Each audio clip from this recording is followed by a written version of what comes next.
Versículo 13 al 16. Y soplando una brisa del sur, pareciéndoles que ya tenían lo que deseaban, levaron anclas e iban costeando Creta. Pero no mucho después, dio contra la nave un viento huracanado llamado Euroclidón. Y siendo arrebatada la nave y no pudiendo poner proa al viento, nos abandonamos a él y nos dejamos llevar.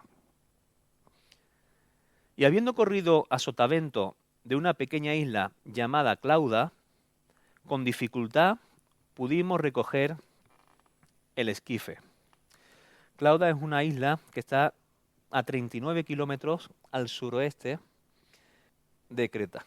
Aquí la podemos ver, creo que ponía Cauda, en este mapa ponía Cauda, pero lo vemos aquí. Al principio pues parecía que era favorable la cosa hasta que vino este viento huracanado y empiezan a complicarse las cosas. Versículo 17 a 19 vamos a ver qué medidas tomaron ante esta dificultad. Y una vez subido a bordo, usaron de refuerzos para ceñir la nave. Y teniendo temor de dar en la Sirte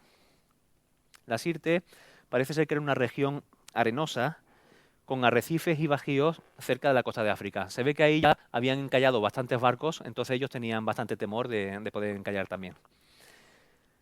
Arriaron las velas y quedaron a la deriva, pero siendo combatidos por una furiosa tempestad, al siguiente día empezaron a alijar.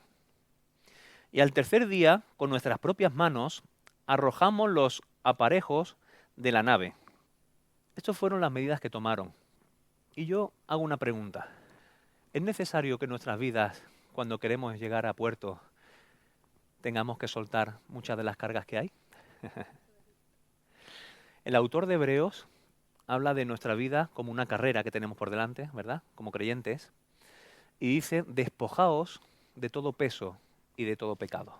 O sea, es una realidad que para llegar a veces a puerto, a nuestro destino, y como creyentes es necesario que en nuestra vida a veces nos despojemos de cosas.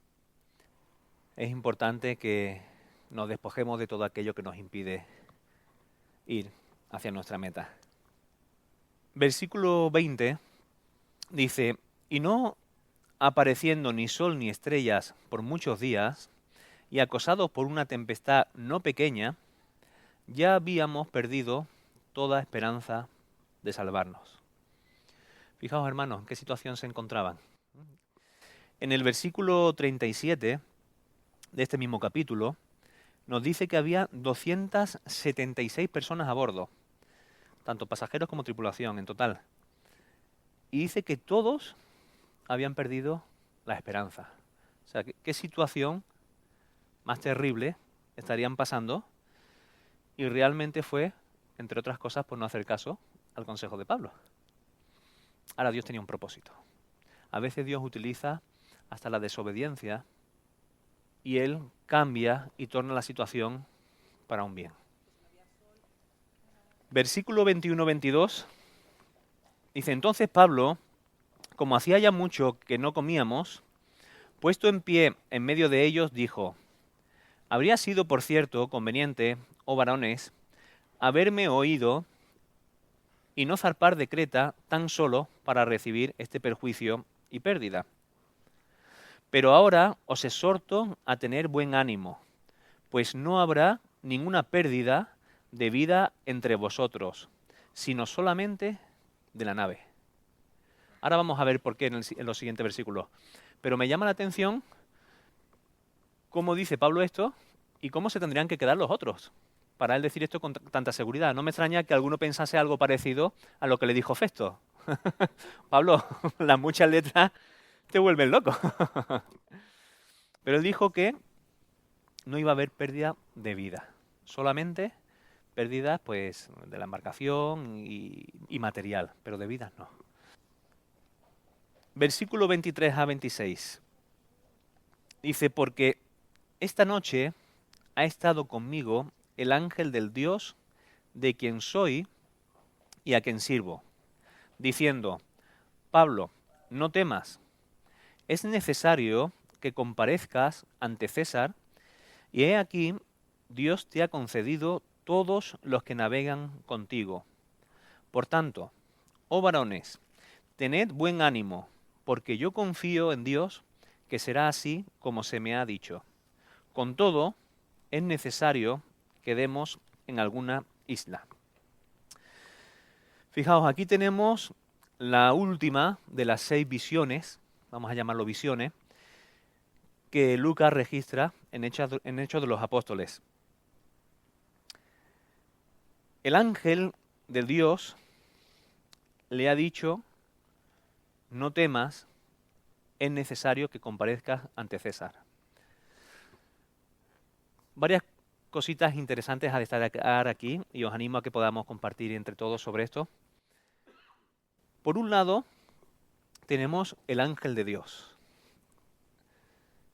En la Escritura, el ángel de Dios se menciona en bastantes ocasiones. Hay quien piensa que aquí el ángel de Dios es Jesús, es Yeshua, es lo que se llama una teofanía, en la que el Señor se aparece, incluso antes de ser encarnado. Ya vemos en el Antiguo Testamento cómo el Señor se aparece. Hay quien piensa que es un ángel que Dios envía. La Escritura también nos habla de ángeles, de arcángeles, como Miguel, Gabriel, y están, como el otro día Pablo nos leyó en Hebreos capítulo 1, al servicio de los hombres. Ahora, vemos cómo algunos de ellos, pues, por ejemplo, en el libro de Daniel, vemos cómo estaban al servicio para la batalla, para el pueblo de Dios. Otros anuncian el nacimiento de Jesús, Gabriel, ¿verdad? Personalmente, para mí, cuando dice el ángel de Dios, yo me inclino a que aquí es Jesús, Yeshua. ¿Podría ser un ángel de Dios para dar un mensaje este? Es posible. Yo personalmente me inclino a que es el ángel de Dios, el ángel de Jehová. Para mí se refiere a nuestro Señor. No temas, porque es necesario que comparezcas ante César. Es decir, una vez más le está confirmando lo que ya se le había dicho. Es necesario que llegues a Roma y que hables, hagas tu defensa ante César. Cuando Dios dice algo, a veces nos lo repite una segunda vez, quizás porque en algún momento, en algunas circunstancias, si se nos presenta una situación difícil, nos puede hacer tambalear y necesitamos que el Señor nos diga una segunda vez, oye, que sí, esto que te he dicho. Aunque, con que nos lo dijese una vez, sería suficiente. Pero vemos como a veces Dios nos da una segunda vez para que estemos tranquilos, para que estemos confiados en que Él nos ha dicho algo y lo que Dios dice lo lleva a cabo. Otra cosa que quiero destacar aquí es que dice, Dios te ha concedido todos los que navegan contigo.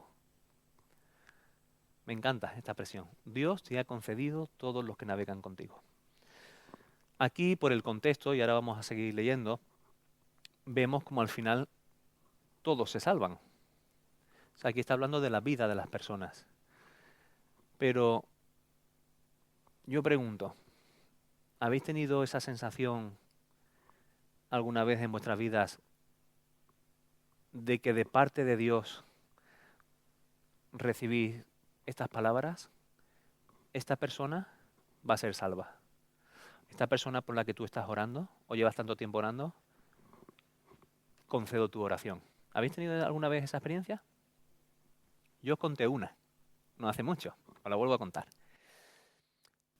He tenido varias, pero esta fue una de mis primeras experiencias como creyente, siendo muy jovencito, tendría unos 13 años, en las que en un campamento, ¿recordáis más o menos? Os la conté una vez.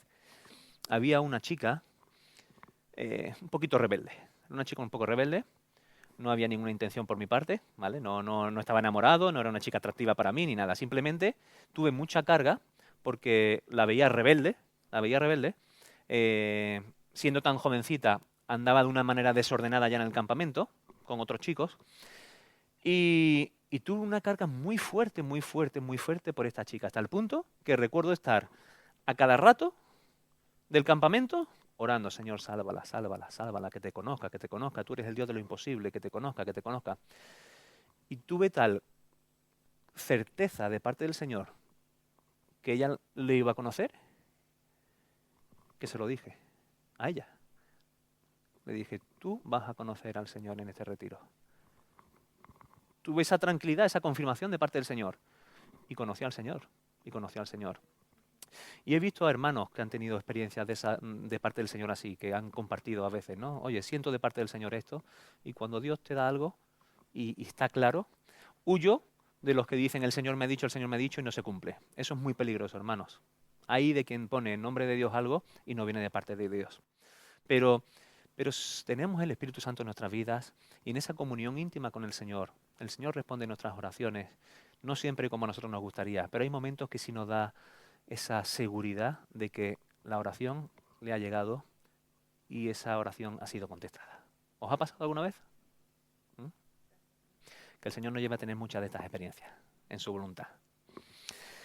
Otra cosita que quería destacar aquí también es que no siempre el Señor nos da la respuesta como a nosotros nos gustaría. Fijaos, gracias al Señor,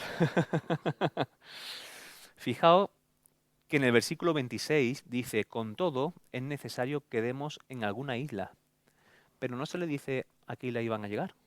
O sea, a Pablo se le dice, te voy a conceder la petición, me imagino que Pablo oraría mucho, no solamente por él y por los discípulos, sino por todos los que estaban allí, que el Señor les protegiese. El Señor concede su petición para que estén tranquilos.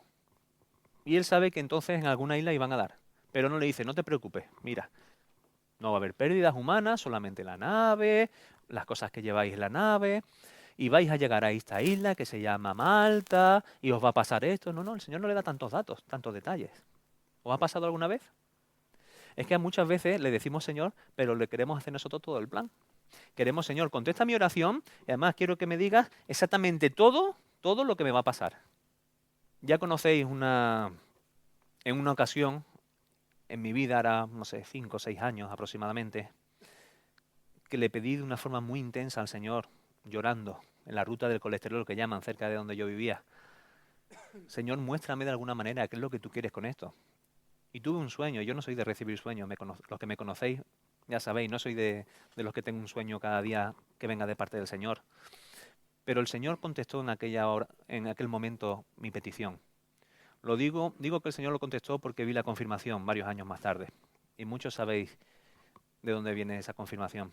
A mí me hubiese encantado que el Señor me diese el sueño y al otro día ya fuese todo, no estuviese esos 5 años con la curiosidad y encima que me hubiese dado muchísimos detalles. Humanamente es lo que deseamos, pero Él es el Señor, no yo. Y el Señor quiere que confiemos en Él. Si nos lo diese todo hecho, no sé yo, Él quiere dependencia, quiere obediencia y dependencia. Y a veces queremos que Él haga todo lo que nosotros le decimos. No. Él es el Señor, obediencia y dependencia. A veces no nos da todo o no nos lo da como nosotros queremos porque quiere que dependamos de Él. Amén. Versículo 27 al 29. Dice, venida la 14ª noche, y siendo llevados a través del mar Adriático, a la medianoche los marineros sospecharon que estaban cerca de tierra. Y echando la sonda, hallaron 20 brazas, y pasando un poco más adelante, volviendo a echar la sonda, hallaron 15 brazas. Y temiendo dar en escollos, echaron 4 anclas por la popa, y ansiaban que se hiciese de día. Después de 2 semanas se acercan a tierra. Esas 2 semanas se le harían eternas. Aquí vemos el recorrido que llevaban hasta la... Bueno, ahora llegaremos, pero a Malta, aunque al principio ellos no saben en qué isla están, dónde están, ¿no? Pero pasan 14 días ahí. Dice el mar Adriático. El mar Adriático que aquí menciona no es el mar Adriático que nosotros conocemos hoy, que está entre Croacia e Italia. Sara y yo tuvimos la oportunidad de navegar por allí. Estuvimos también en Croacia. Y aquí se refiere a la zona central del mar Mediterráneo. No se refiere a al mar Adriático que nosotros conocemos hoy.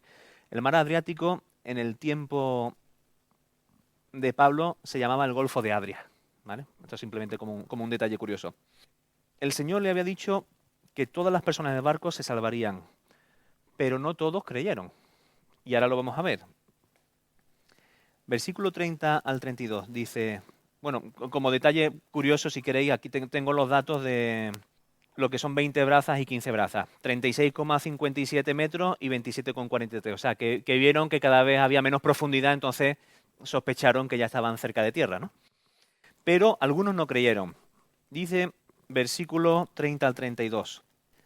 Entonces los marineros procuraron huir de la nave y echando el esquife al mar, aparentaban como que querían largar las anclas de proa. Pero Pablo dijo al centurión y a los soldados, si estos no permanecen en la nave, vosotros no podéis salvaros. Entonces los soldados cortaron las amarras del esquife y lo dejaron perderse. Fijaros, no creyeron porque hicieron el sálvese quien pueda, ¿eh? Esto tristemente tuvimos una experiencia de un transatlántico que hace varios años encalló un poquito y el capitán hizo lo mismo, sálvese quien pueda. Pero ellos no habían creído las palabras de Pablo, si no, no hubiesen hecho eso. Ellos miraron por sus propias vidas.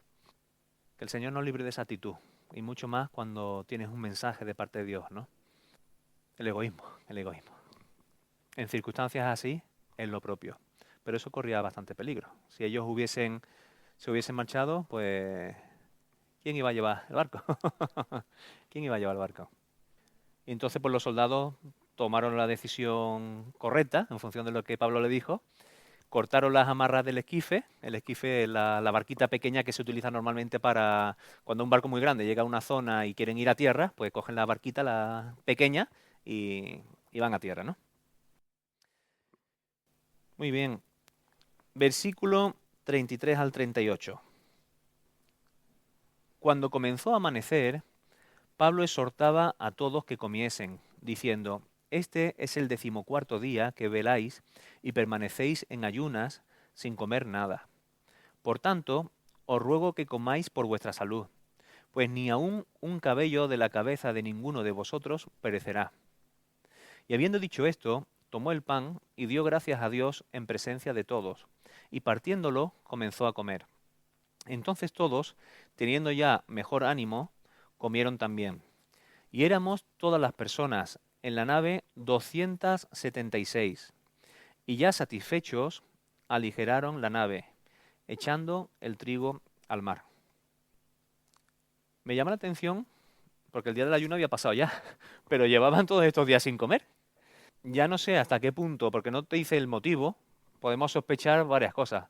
Una, que hambre en esas circunstancias se tienen pocas. Yo solamente he estado en, casi 2 ocasiones en un viaje que hicimos Sara y yo, y el barco se movía, y mira que le estaba buena la comida del barco.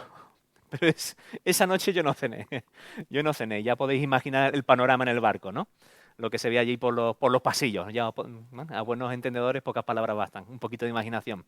Entonces, en circunstancias así, cuando el mar está agitado, pocas ganas de comer hay. No sé si habría otros motivos, que querían mantener todo lo que llevaban, etcétera, etcétera, porque el trigo pues iba con un propósito allí a Roma. Pero no habían comido. Y después de tantos días, pues Pablo le dice, oye, como nuestras vidas van a llegar a buen puerto, las vidas, otra cosa es lo otro, vamos a comer, tener ánimo, que hay protección. Me gusta mucho esa expresión, ni aún un cabello, ¿vale? Es decir, Dios está a control. Dios ha dicho su palabra, Dios ha dicho que vamos a llegar todos con vida, podemos estar confiados. Y unos versículos antes lo hemos leído, confío en Dios que esto va a ser así. Amén. Hermano, cuando tengamos algo que sepamos realmente, tengamos la certeza de que viene de parte de Dios, confiemos en Él, porque Él lo que dice lo lleva a cabo. Hoy le hemos cantado, eres fiel, eres fiel. Nosotros fallamos, nosotros a veces damos nuestra palabra y fallamos, pero Él da su palabra y Él es fiel. Versículo 39 al 41, dice, cuando se hizo de día, no reconocían la tierra, pero veían una ensenada que tenía playa, en la cual acordaron varar. si pudiesen, la nave. Cortando, pues, las anclas, las dejaron en el mar, largando también las amarras del timón, e izada al viento la vela de proa, enfilaron hacia la playa.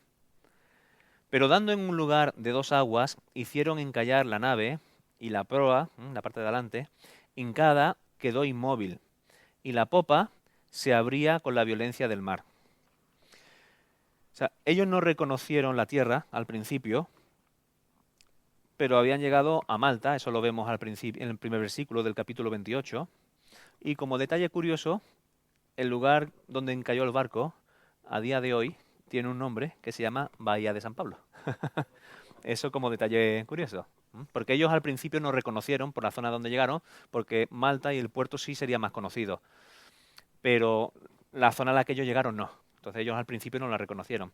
Y me llamó la atención eso, lo del nombre que tiene actualmente. De hecho, si buscáis en Google, ponéis Bahía de San Pablo, allí la tenéis, en Malta, que es una isla muy bonita. Muy bien, versículo 42 al 44. Entonces los soldados acordaron matar a los presos para que ninguno se fugase nadando. Pero el centurión, queriendo salvar a Pablo, les impidió este intento y mandó que los que pudiesen nadar se echasen los primeros y saliesen a tierra. Y los demás parten tablas, parten cosas de la nave. Y así aconteció que todos se salvaron saliendo a tierra. Me encanta cómo termina este capítulo. O sea, se cumplió lo que Dios había dicho.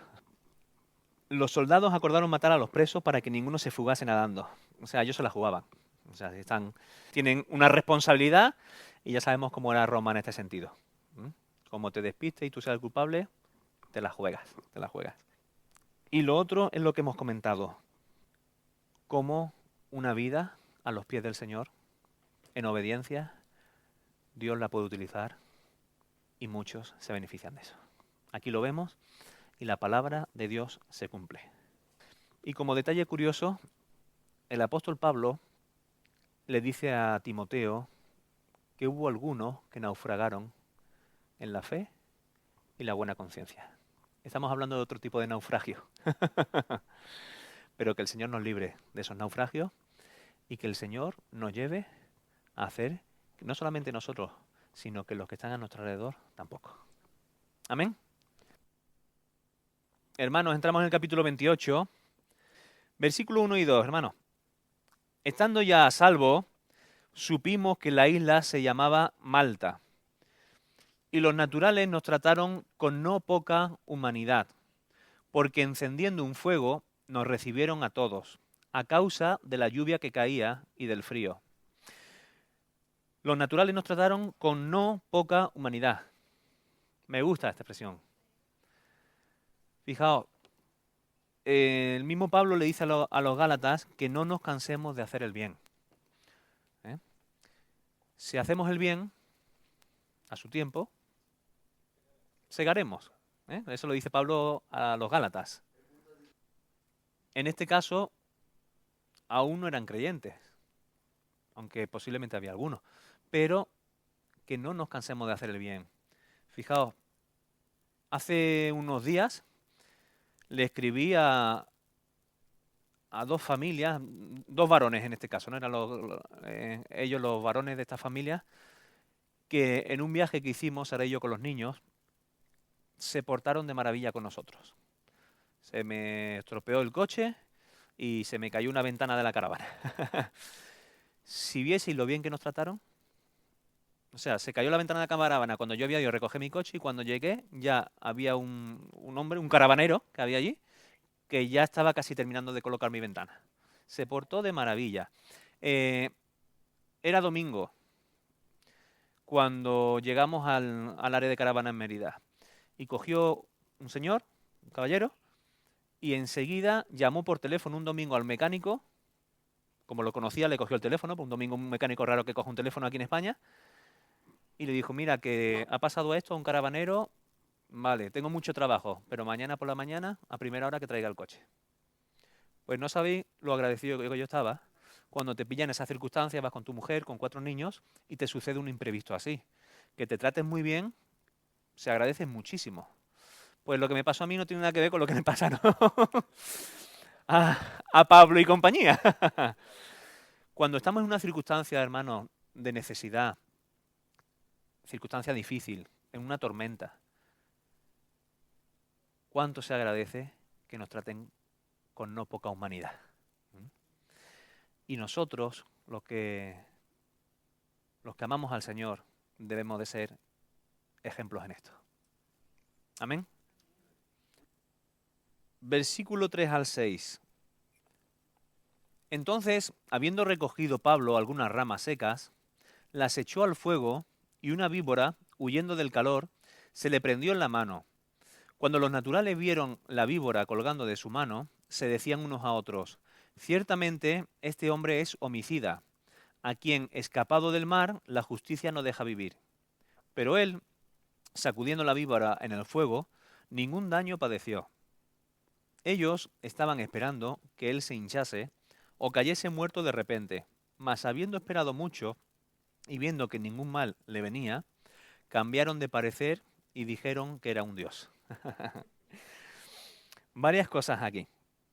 Por un lado, me llama la atención que no vemos a Pablo agobiado con esa situación, por lo menos Lucas no lo manifiesta. Porque él sabía que tenía un propósito en Roma. Entonces la serpiente no iba a interrumpir, no iba a impedir, perdón.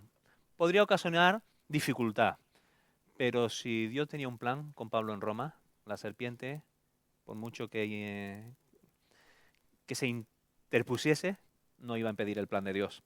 Y Pablo yo creo que estaba tranquilo. Dice, ciertamente este hombre es homicida, que la justicia no deja vivir. Aquí cuando dicen justicia, posiblemente sea una referencia a la diosa griega Dike, la personificación de la justicia. Posiblemente estarían pensando en ella. Ningún daño padeció. Me llama la atención un comportamiento que es muy humano y que nos debe llevar a tener cuidado. Por un lado, dice, este hombre es homicida. Los prejuicios. La justicia, o sea, ha sobrevivido en el mar, pero la justicia ahora le persigue. Y ahora entonces pues tiene la serpiente. Fijaos, enseguida vienen prejuicios o el otro extremo, la idolatría. Y la tendencia del ser humano es así. Qué fácil es machacar a una persona, la reputación de una persona, tener prejuicios hacia una persona sin conocer, y a la vez el ser humano tiende a idolatrar. Por eso no es casualidad que el Señor en sus mandamientos nos diga, cuidado con esto, no imites, no hagas. ¿Por qué? Porque hay una tendencia natural en el ser humano que es idolatrar. Y entonces vieron que no tenía que ver con que no era un homicida, y entonces dijeron, bueno, pues entonces si la serpiente no ha podido hacerle el daño que ellos esperaban, pues entonces es un dios.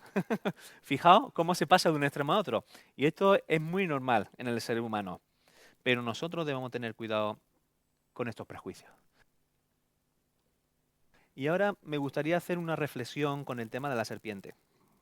Varias cositas aquí. Me vais a permitir que me detenga un poquito.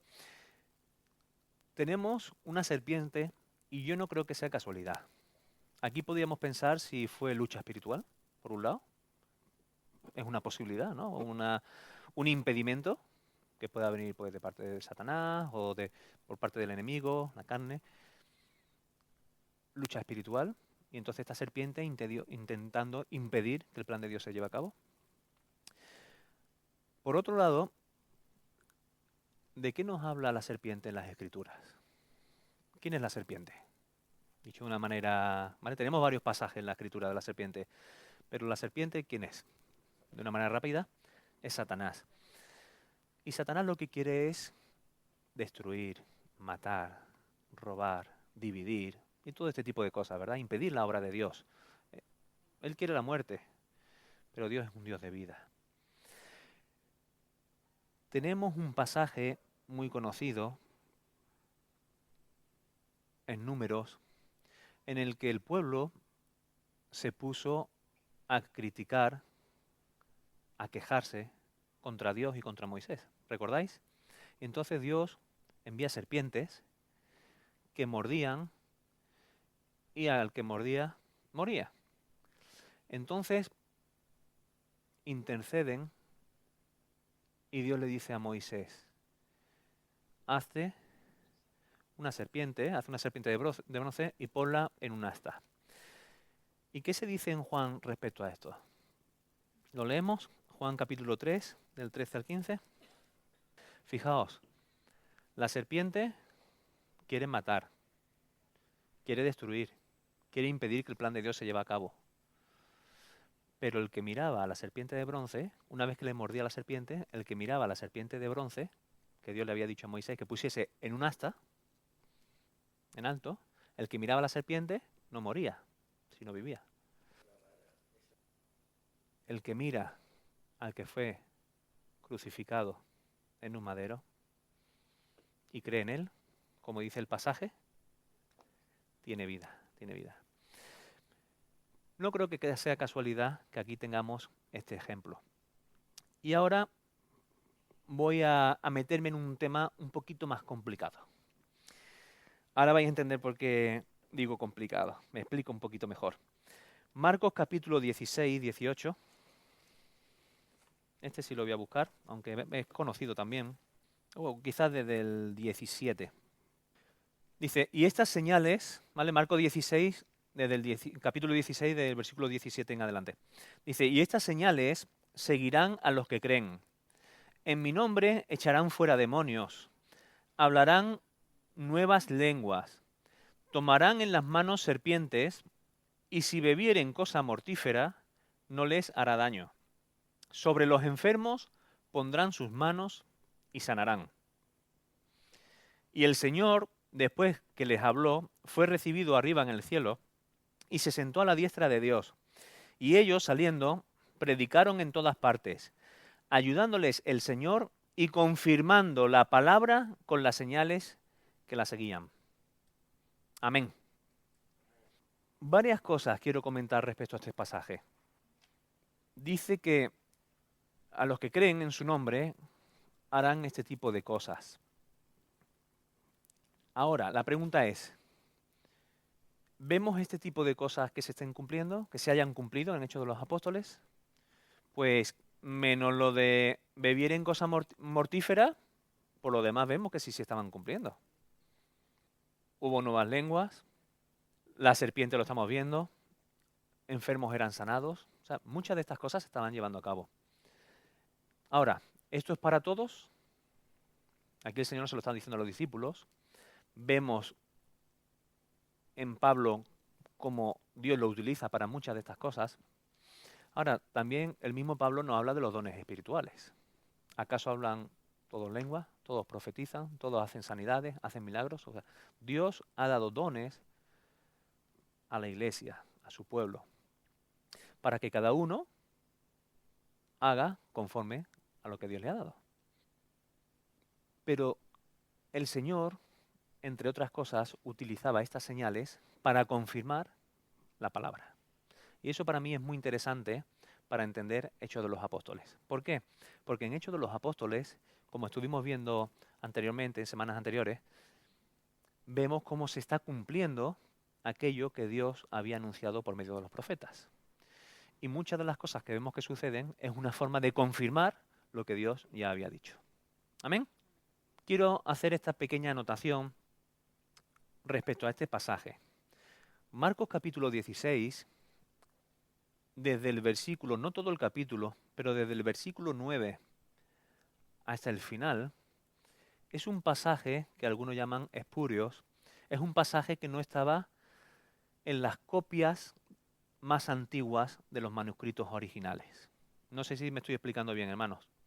De las copias que tenemos de los manuscritos, cuanto más antiguos son los manuscritos, o las copias de los manuscritos más antiguos, más fidedignos suelen ser. Este pasaje en concreto, en los más antiguos, no aparece. Para mí, va en consonancia con el resto de la escritura. Por eso, entre otras cosas, lo acabo de leer.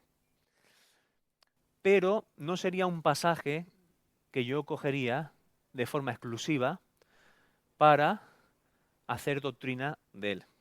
¿Me explico, hermano? ¿Me explico?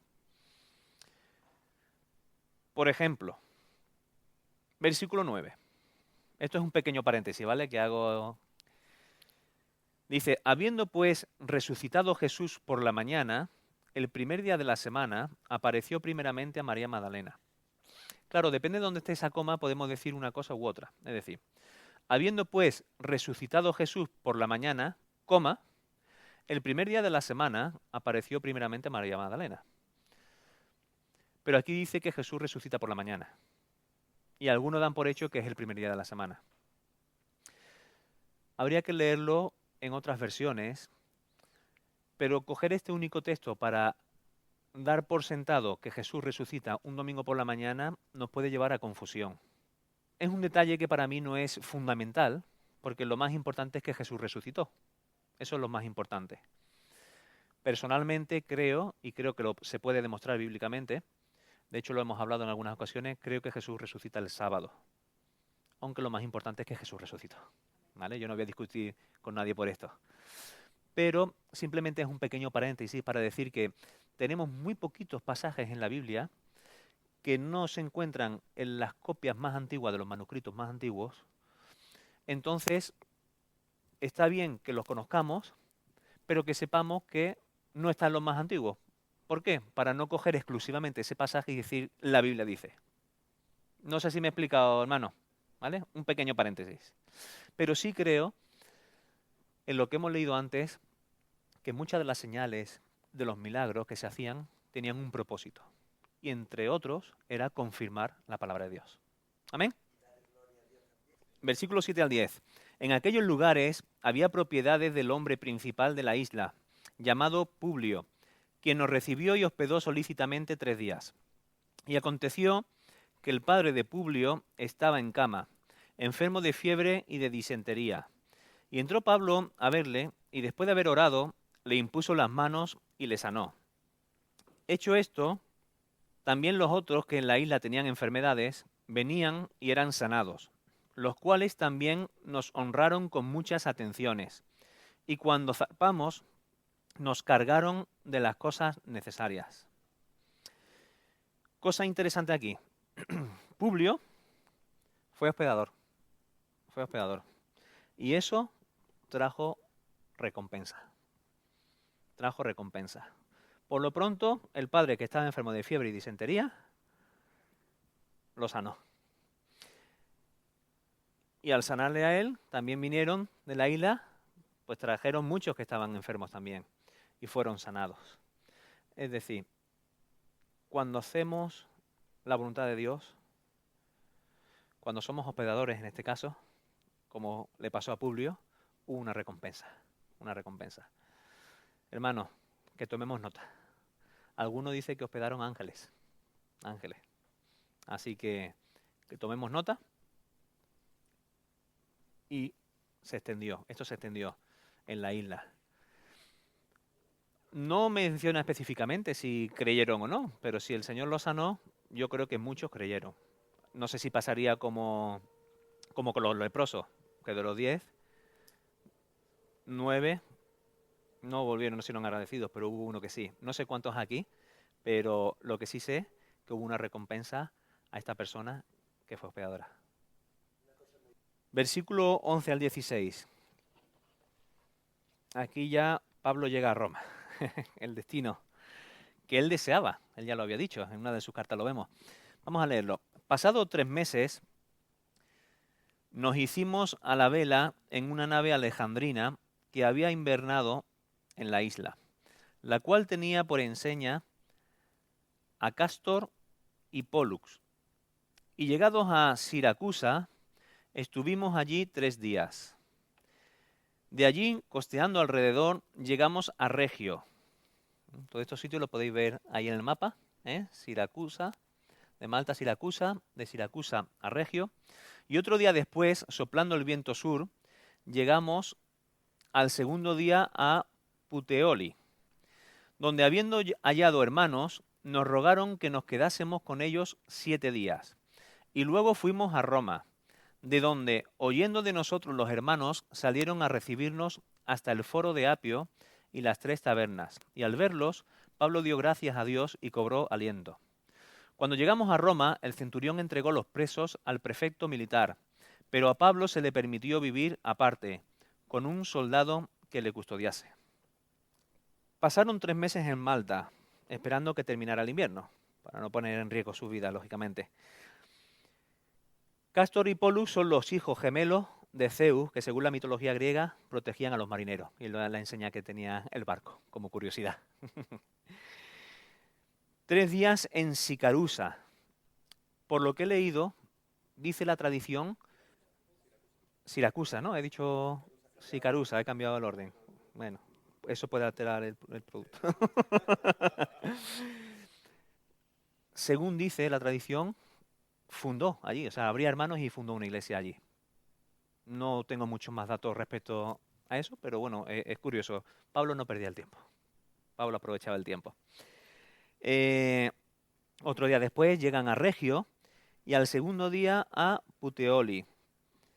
Puteoli está muy cerca de Pompeya. Algunos tuvimos la oportunidad de estar allí, de ver Pompeya, lo que hay de Pompeya a día de hoy. En aquel tiempo, lo que quedó de Pompeya, sí. En aquel tiempo era uno de los puertos más importantes de Roma, donde muchos de los barcos, pues sobre todo estos que llevaban el trigo, pues paraban allí en ese puerto. Hallando hermanos, nos rogaron que nos quedásemos con ellos 7 días. Fijaos, los hermanos, a ver que llegaba Pablo, les pasó como nosotros con Katy. Si hay alguna oportunidad que pase cerquita o algo, pues hermana, si puedes, estate con nosotros. ¿Por qué? Porque cuando alguien te trae palabra de Dios, cuando alguien te trae al Señor de una forma fresca, cuando alguien es de provecho, de edificación para la iglesia, hermanos, qué maravilloso. Es mejor aprovechar el tiempo de esta manera que buscando otros viajes, otras actividades que quizás no estén mal, pero no son de edificación. Pues estos hermanos quisieron aprovechar el tiempo con Pablo y Pablo no perdía oportunidad de aprovechar el tiempo cada vez que llegaba a un sitio. Amén. Luego fuimos a Roma y allí había hermanos que tenían mucha ganas de verlo. O sea, pocos años antes, Pablo le había escrito una carta a los romanos. ¿Mm? Y los hermanos, pues ya sabiendo que Pablo venía, pues tenían más o menos un camino de un día, hasta el foro de Apio y las 3 tabernas, que son 60 y pico kilómetros y 40 y pico kilómetros al sur de Roma. No es como ahora. Hace 40, 60 kilómetros cogemos el coche y podemos tardar entre media hora a 1 hora, depende cómo sea la carretera. Pero los hermanos, un día de camino para ver a Pablo. Fijaos el amor que le tenían, Pablo que le había escrito una carta pocos años antes. Y eso para Pablo pues recobró ánimo. Después del trayecto que habían tenido, las circunstancias por las que había pasado, el ver a los hermanos le fue de mucho ánimo. Si recordáis el versículo que leímos el otro día de 2 de Corintios, cuando él explica todo lo que había, bueno, todo, cuando menciona algunas de las cosas que pasó en su ministerio, una de ellas dice al final, y a todo esto, ¿vale? O sea, el naufragio, azotes, con varas y todas las cosas, todas las dificultades que había pasado, hambre, sed y todo, dice, y a todo esto, la preocupación por las iglesias. Vuelvo a insistir en lo que dijimos el otro día, hermanos. No podemos apartar al Señor de la iglesia. Quien diga que ama a Dios y tiene menos a su hermano, dice Juan que es mentiroso. Si tú crees que amas mucho al Señor y apenas tienes en cuenta a los hermanos, si no vives para el Señor, no vives para la iglesia y para los que aún no han conocido al Señor, para que conozcan al Señor, quizás podemos estar confundidos. Pero Pablo había entendido que lo que Dios más amaba era la iglesia. Hermano, ¿amamos al Señor? ¿Cuánto amamos a los hermanos? ¿Cuánto amamos la iglesia? ¿Cuánto tiempo invertimos por los hermanos? Muy breve, Marco, para que termine. Amén. Amén.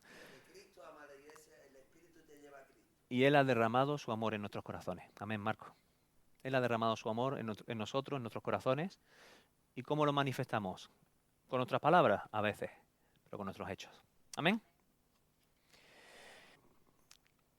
Vamos a seguir en el versículo 16. Lo hemos terminado.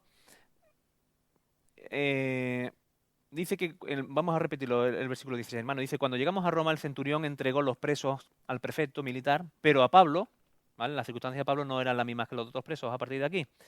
Tampoco. Dice, se le permitió vivir aparte con un soldado que le custodiase. En el versículo 30 del mismo capítulo dice, y Pablo permaneció 2 años enteros en una casa alquilada y recibía a todos los que a él venían. ¿Por qué leo el 30? Porque aquí se aclara un poquito más cuáles eran las condiciones de Pablo. Pablo permaneció en esta ocasión en Roma durante 2 años. Muy probablemente estamos hablando del año 60 al 62. Y Pablo, aunque estaba custodiado por soldados romanos, pero tenía libertad para recibir y poder hablar con personas que le visitaban. Y de hecho, podemos ver en algunas de sus cartas cómo él aprovechaba al máximo el tiempo. Y en estos 2 años hubo mucho fruto. Aparte de las 4 cartas que él escribe, por lo menos que conozcamos en estos 2 años, durante estos 2 años. Continuamos, versículo 17 al 20. Dice, aconteció que 3 días después, Pablo convocó a los principales de los judíos, a los cuales, luego que estuvieron reunidos, les dijo, yo, varones hermanos, no habiendo hecho nada contra el pueblo, ni contra las costumbres de nuestros padres, he sido entregado preso desde Jerusalén en manos de los romanos, los cuales, habiéndome examinado, me querían soltar, por no haber en mí ninguna causa de muerte. Pero poniéndose los judíos, me vi obligado a apelar a César, no porque tenga de qué acusar a mi nación. Así que, por esta causa, os he llamado para veros y hablaros, porque por la esperanza de Israel soy sujeto con esta cadena. O sea, Pablo convoca a los principales de los judíos y aquí tenemos la 6ª y última defensa que Lucas recoge en el libro de Hechos de los Apóstoles. No habiendo hecho nada contra el pueblo ni contra las costumbres de nuestros padres. Pablo, una vez más, quiere dejar claro esto, que él no había hecho nada contra las costumbres ni contra el pueblo, que él no había hecho nada que era inocente de cualquier crimen en contra de la ley y del pueblo. Habiéndome examinado, me querían soltar. Lo que pasa es que él apeló a César. Aquí estamos repasando otra vez lo que ya hemos visto anteriormente. Y me llama la atención una frase que no sé si la habéis, se os ha resaltado o lo mismo la habéis pasado un poco desapercibida. Dice, no porque tenga de qué acusar a mi nación. O sea, su intención no es hacer una contrademanda, ir en contra de ellos por todo lo que había pasado por causa de ellos. Pablo dice en Romanos capítulo 9, versículo dice, deseara yo mismo ser anatema, separado de Cristo por amor de mi pueblo. Pablo amaba a los del pueblo, a los suyos. Pablo los amaba. Su idea no era ir contra ellos y ahora me iba a vengar porque habéis hecho injusticias contra mí. No, no, no. Dice, no es que yo quiera acusarlos a ellos. No porque tenga que acusar a mi nación. Porque por la esperanza de Israel estoy sujeto con esta cadena. Voy a leer un par de versículos. Tito capítulo 2, 13 y 14 dice, aguardando la esperanza bienaventurada y la manifestación gloriosa de nuestro gran Dios y Salvador Jesucristo, quien se dio a sí mismo por nosotros, ¿para qué? Para redimirnos de toda iniquidad y purificar para sí un pueblo propio, celoso de buenas obras. Aquí vemos de lo que estaban esperando que se cumple en aquel que es nuestro gran Dios y Salvador, que es Jesucristo. Y también se dice cuál era el propósito. Para redimirnos de toda iniquidad y purificar para sí, un pueblo propio, celoso de buenas obras. 1 Pedro 1, 10, 11 dice, los profetas que profetizaron de la gracia destinada a vosotros inquirieron y diligentemente indagaron acerca de esta salvación, escudriñando qué persona y qué tiempo indicaba el Espíritu de Cristo que estaba en ellos, el cual anunciaba de antemano los sufrimientos de Cristo y la gloria que vendrían tras ellos. Recordad otro pasaje que vimos que era necesario que el Cristo, que el ungido, padeciese, sufriese, padeciese, muriese y resucitase. La gloria que vendrían tras ellos. Amén. Versículo 21-22. Aquí los principales responden a Pablo. Dice, entonces ellos le dijeron, nosotros ni hemos recibido de Judea cartas acerca de ti, ni ha venido alguno de los hermanos que haya denunciado o hablado algún mal de ti. Pero querríamos oír de ti lo que piensas, porque de esta secta nos es notorio que en todas partes se habla contra ella. Fijaos, ellos no habían recibido cosas negativas directamente de Pablo, pero sí habían oído hablar mucho de esa secta, que ya vimos anteriormente que le llaman los del camino, y de eso sí quería oír hablar. En un capítulo de Hechos de los Apóstoles ya comenté que en el año 49 en Roma hubo muchísimos problemas porque entre los judíos que habían creído y entre los que no habían creído. Muchísimas revueltas, peleas en las calles. Y entonces Claudio, el emperador Claudio, en el año 49, expulsó de Roma a todos los judíos. Pero 10 años más tarde, y esto parece ser que debido a que la mujer de Nerón se convirtió al judaísmo, 10 años más tarde sí se le permitió volver. Por eso aquí tenemos a estos judíos. Y ellos habían oído algo acerca de lo de la secta del camino. Y entonces le dice, contadme. Para que nos situemos más o menos cronológicamente en el tiempo, aquí estamos ya muy cerca del año 60. 10 años fue lo que tardaron en poder volver los judíos a Roma. Y la persecución con Nerón creo que fue alrededor del año 64. Pero me llamó la atención que hasta más o menos ese tiempo él no fue muy severo con los cristianos. Pero después ya empezó una gran persecución hasta el punto que ya sabemos que el mismo Pablo se cuenta, no lo dice la Escritura, que sobre el año 66-67, ahora después daré algún detalle más sobre esto que estoy diciendo ahora, murió por causa de Nerón, por la persecución de Nerón. Bien. 23-24. Y habiéndole señalado un día, vinieron a él muchos a la posada, a los cuales les declaraba y les testificaba el reino de Dios desde la mañana hasta la tarde, persuadiéndoles acerca de Jesús, tanto por la ley de Moisés como por los profetas. Y algunos asentían a lo que se decía, pero otros no creían. Señalan un día y Pablo les comparte. Y me encanta, hermanos. Fijaos lo que dice. A los cuales le declaraba y les testificaba el reino de Dios desde la mañana hasta la tarde, persuadiéndoles acerca de Jesús, tanto por la ley de Moisés como por los profetas. ¿Cuál es el evangelio que anunciaba Juan, que predicaba nuestro Señor y el que está predicando aquí? El del reino, el del reino. Hermanos, el evangelio es el evangelio del reino, del reino. Hubo uno de los mensajes que compartí, y no hace mucho tiempo leímos el PowerPoint que preparé para eso, en el que vemos que como el Señor en la oración cuando le dicen a Jesús, enséñanos a orar, Padre nuestro que estás en los cielos, santificado sea tu nombre, venga a tu reino, y hágase tu voluntad así como en el cielo aquí en la tierra.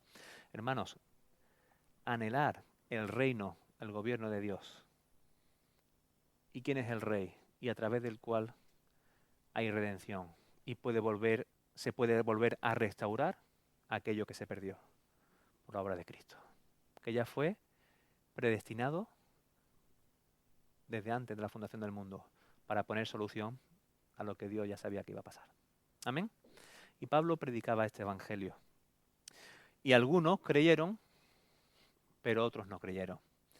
Y entonces, ¿qué es lo que se da aquí ahora? Versículo 25-27.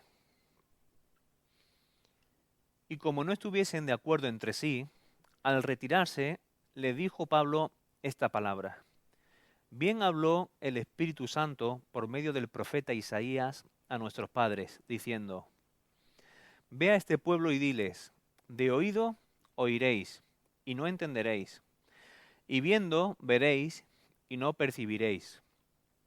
Porque el corazón de este pueblo se ha engrosado, y con los oídos oyeron pesadamente, y sus ojos han cerrado, para que no vean con los ojos, y oigan con los oídos, y entiendan de corazón, y se conviertan, y yo los sane. Aquí tendríamos temas para varias sesiones. Así que yo, muy brevemente, son las 9 menos 10, y esto sería un tema que se lo voy a dejar a Pablo.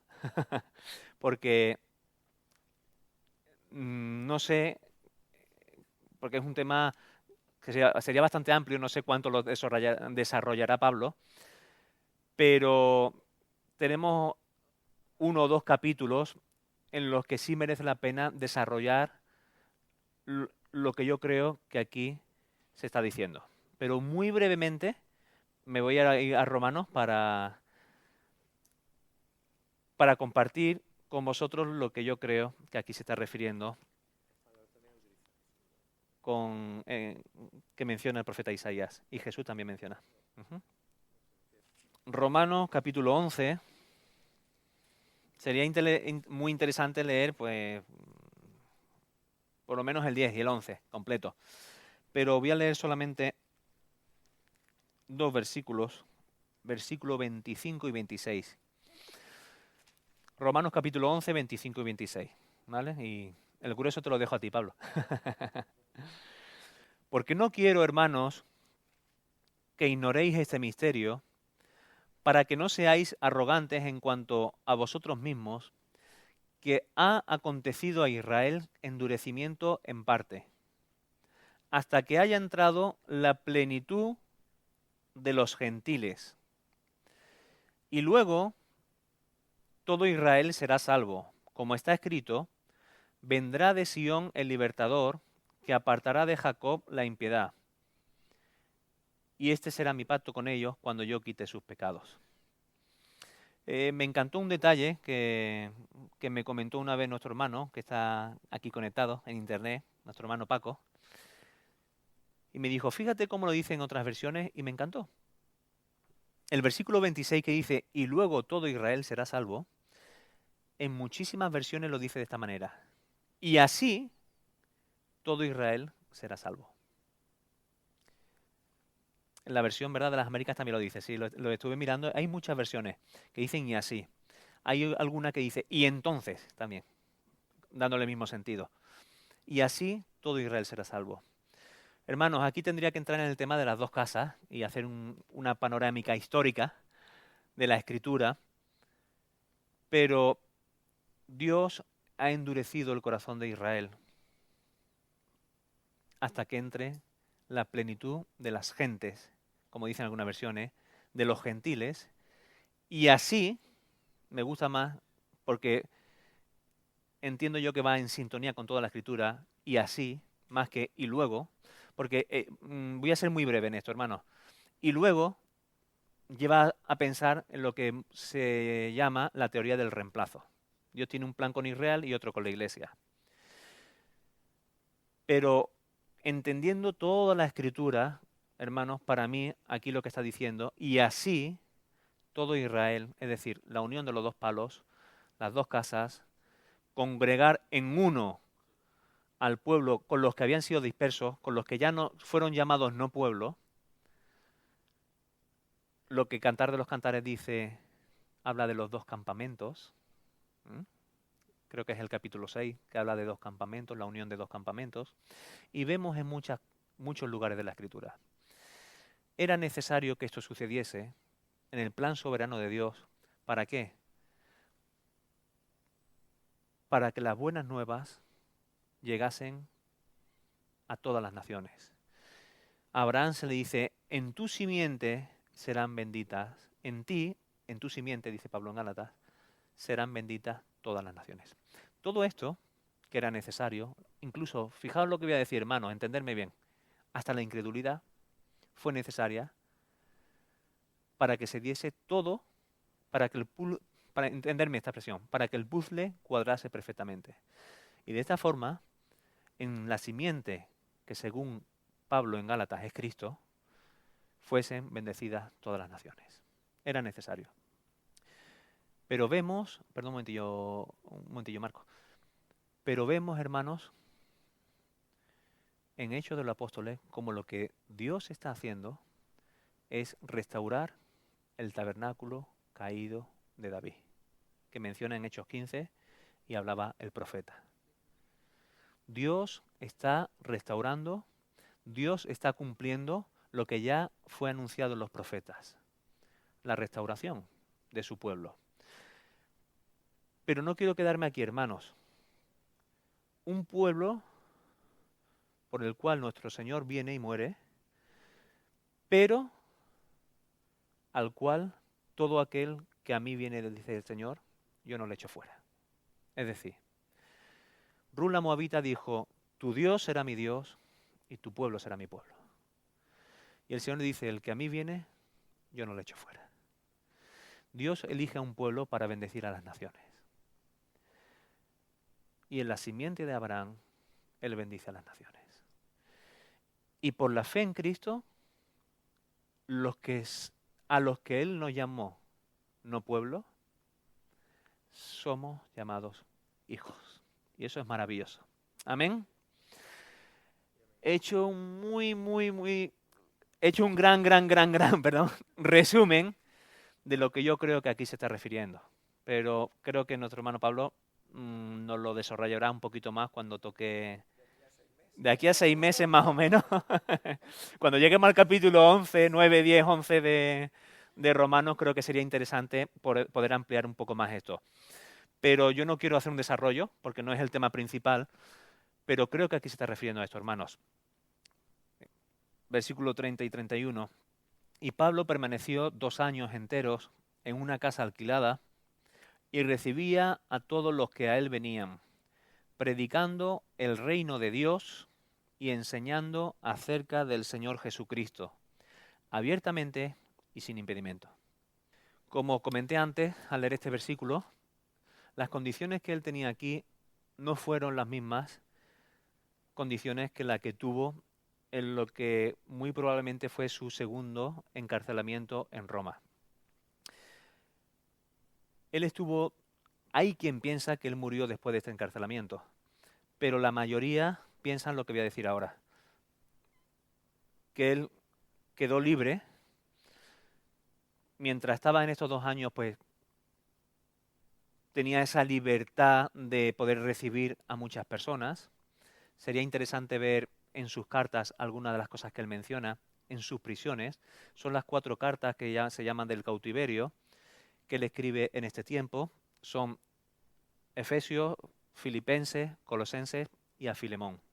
Son 4 cartas que se llaman del cautiverio porque son escritas en estos 2 años probablemente. Y Pablo no desperdiciaba ni un momento. Él compartía, predicaba acerca del Señor Jesucristo y del reino. Amén. Probablemente el apóstol Pablo quedó libre y él tenía deseo de ir a España. Hay quien piensa que sí, que fue a España. En algún momento volvió a Roma y posiblemente en el año 66, 67 es cuando él muere bajo la persecución de Nerón. Y en este segundo encarcelamiento que tuvo en Roma es cuando él escribe la carta, por ejemplo, a Segunda de Timoteo. En esta Segunda de Timoteo podemos intuir, por algunas de las cosas que se mencionan, que las condiciones ya no tenían nada que ver con este primer cancelamiento que tenemos al final de Hechos de los Apóstoles. Por ejemplo, le dice a Timoteo que le traigan el capote. ¿Por qué? porque posiblemente hacía frío y no tenía nada que ver con esta posada alquilada y las condiciones eran totalmente distintas. Pero dejadme que os lea dos cositas. Aunque eso ya estamos hablando de varios años más tarde, pero dejadme que os lea dos cositas de Pablo. Una es Filipenses capítulo 1. Dice, porque para mí el vivir es Cristo y el morir es ganancia. Mas si el vivir en la carne resulta para mí en beneficio de la obra, no sé entonces qué escoger. Porque de ambas cosas estoy puesto en estrecho, teniendo deseo de partir y estar con Cristo, lo cual es muchísimo mejor. Pero quedar en la carne es más necesario por causa de vosotros. Es decir, para él el vivir es vivir para Cristo. Era su único objetivo, su único propósito de vida. Y el morir es ganancia para encontrarse con el Señor. Ahora, si es por causa de la obra, él amaba a la iglesia, porque sabía que es lo que Dios más ama. En 2 de Timoteo, capítulo 4, versículos 5 al 8, que ya fue su segundo encarcelamiento, él sí sabía ya ahí que su tiempo estaba cercano. Y le dice a Timoteo, pero tú sé sobrio en todo, soporta las aflicciones, haz obra de evangelista, cumple tu ministerio, porque yo ya estoy para ser sacrificado y el tiempo de mi partida está cercano. Él, claro, viendo la persecución, lo que había y como él estaba, él ya sabía, intuía que su tiempo era cercano. Y mirad qué palabras más maravillosas, que ojalá podamos decir nosotros lo mismo y que sea nuestra experiencia la misma que él pueda decir, la misma que él pudo decir. He peleado la buena batalla, he acabado la carrera, he guardado la fe. Por lo demás, me está guardada la corona de justicia, porque nuestro Dios es justo y recompensa el trabajo que hacemos. La cual me dará el Señor, juez justo, en aquel día. Y no solo a mí.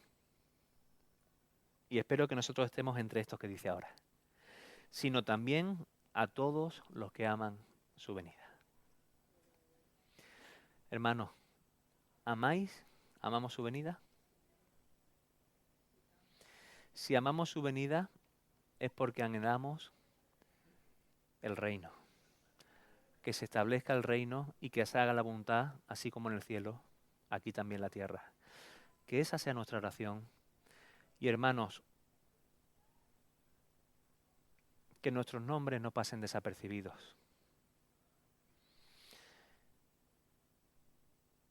Tenemos en Hechos de los Apóstoles personas que Dios utilizó en su plan soberano para restaurar y cumplir sus promesas.